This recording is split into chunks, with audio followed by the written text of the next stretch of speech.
I had a point where we were going somewhere with this. Thank God for that. So essentially, the point I was hoping we would eventually get towards was that you're an old school podcast dude, and then since then we've had I remember that Web 2, and now we've got like people touting like Web 3 and podcasting 2.0, and like, yeah, what do you make of all of this? And what is it? First off, actually. Oh, brilliant question. I'm actually in the process of writing a great big blog post, which will be on the said email newsletter, about what podcasting 2.0 is and why it's relevant for busy people who have got lives. It's my job to sort of know all of the things, but it's not every podcaster's job to have to care about that stuff. So those two things you mentioned, we've got Web 3 and podcasting 2.0. Web 3 is largely, in my opinion, as an old school web guy who lived through Web 1.0 and 2.0, I kind of think, and even the fact that everybody's writing it, like when they write Web 3, they were writing it in the same way. It's basically a shibboleth. It's basically it's a phrase that I think is something that denotes a club. And if you know the right Web 2, because no one knows what Web 3 is, but it is a way of saying if you talk about Web 3, then you're in our gang.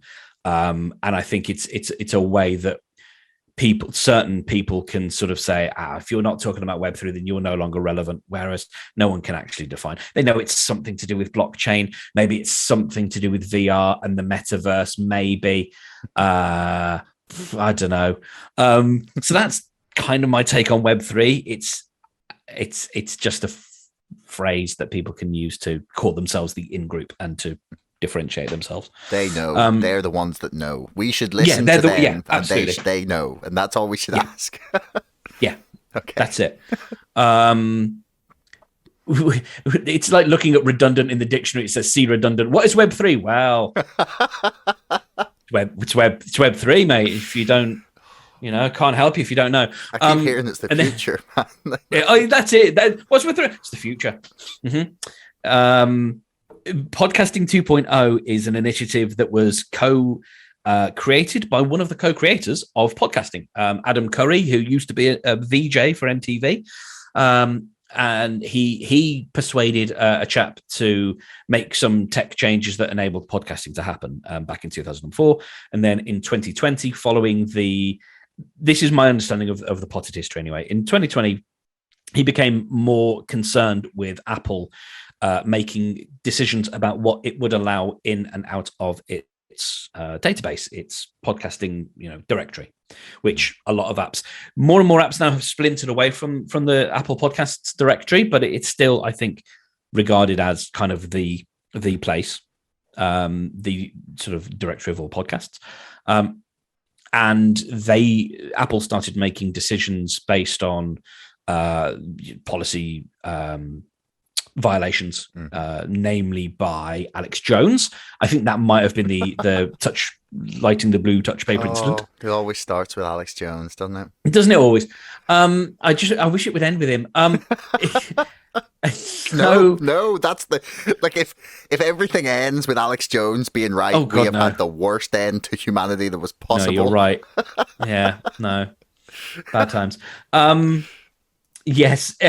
So I kind of think it was spurred on by that. And so I think it was enough. Enough was enough for Adam.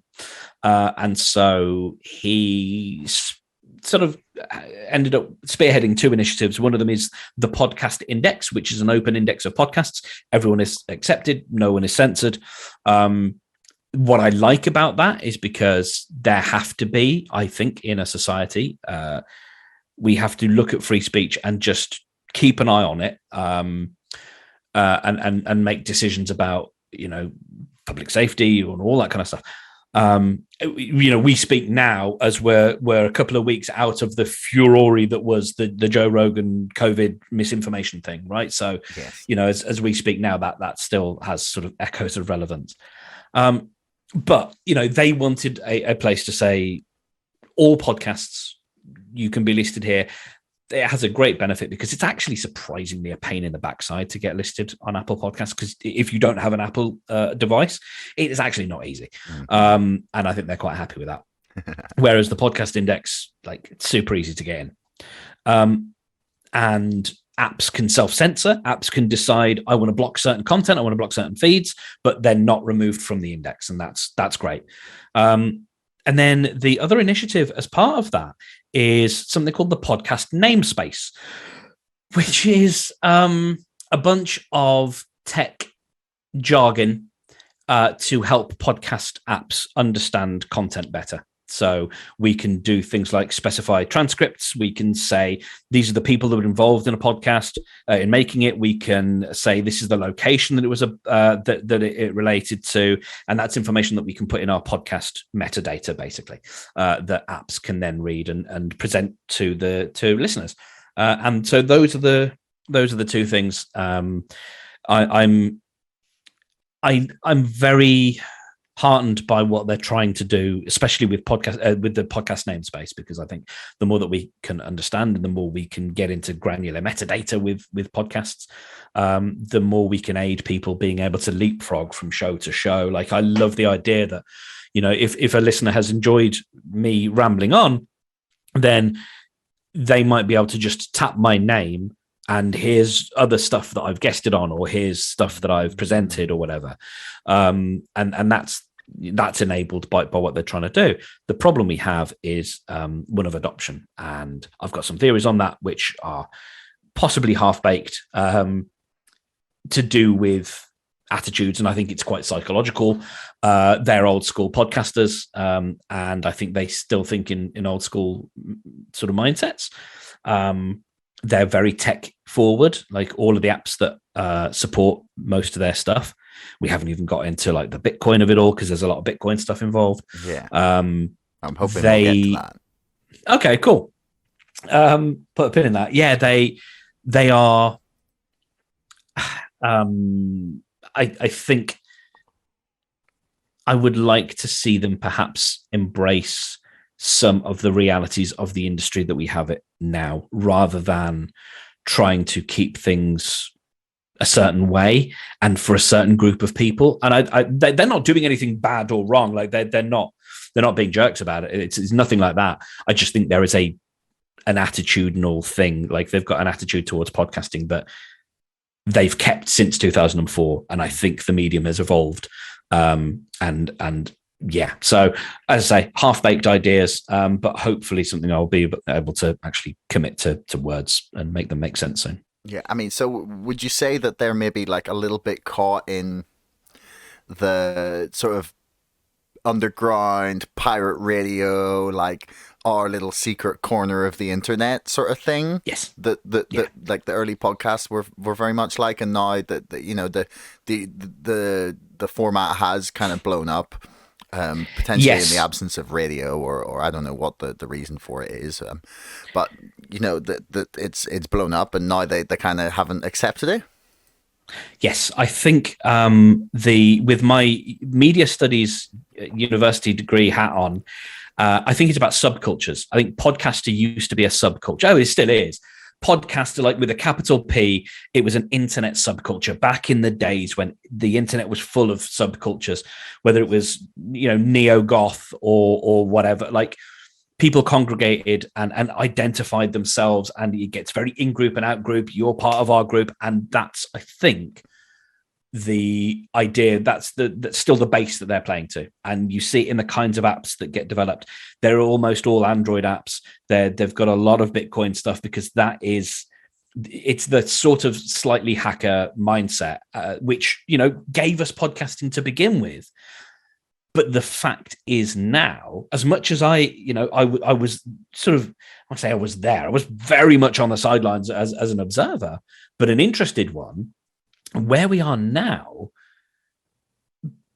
there's so much open access to podcasting.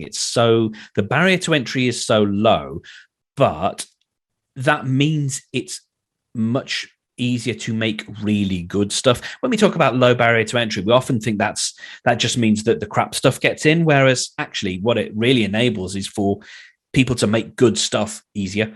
And so that means people who don't identify, almost if not every single one of the clients that I work with, be it as an editor or as a consultant or as a podcast coach, the people I work with, none of them would define themselves as a podcast. If it's in their bio at all, it's, somewhere sort of buried. Like, it's not an identity they carry with them.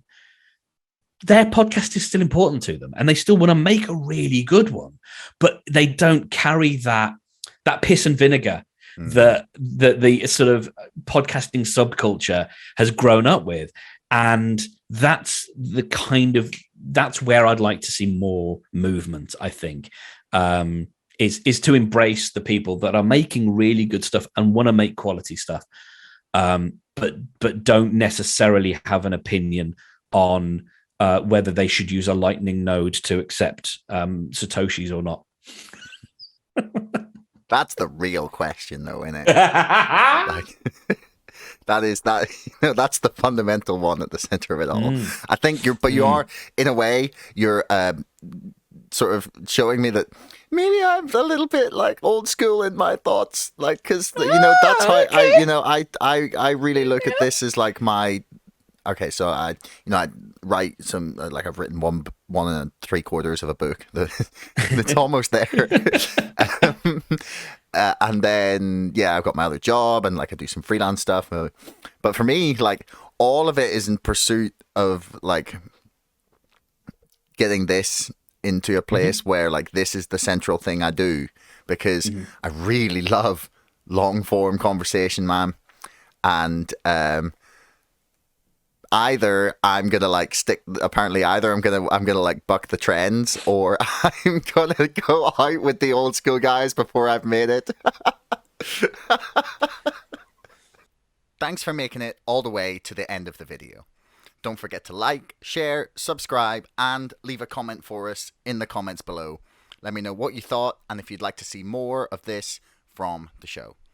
Thank you, and we'll see you again next time.